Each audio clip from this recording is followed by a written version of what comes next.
My name is Anna Mazua from Zimbabwe. Before I came to South Africa, I was doing a degree, a Bachelor of Social Science degree.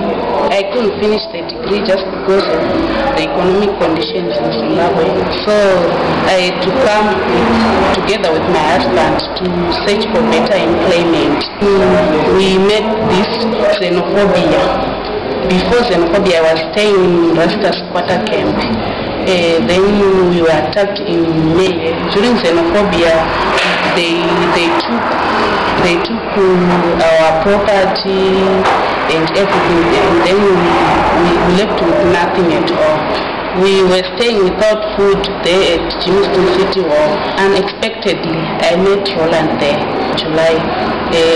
Then he discussed the issues with me, the problems we faced during xenophobia and how he could help us. So he decided to help us with the computer courses. That's when we started the computer courses. Our teacher is Beryl. She's a nice teacher.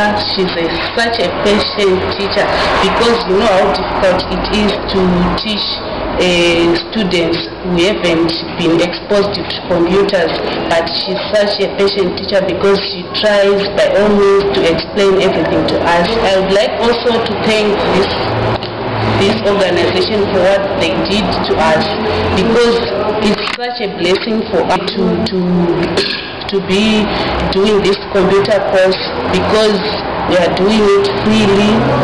We are not paying anything. So I hope after graduating this course, I hope to teach others also the skills which we learned, and may God bless them for what they did.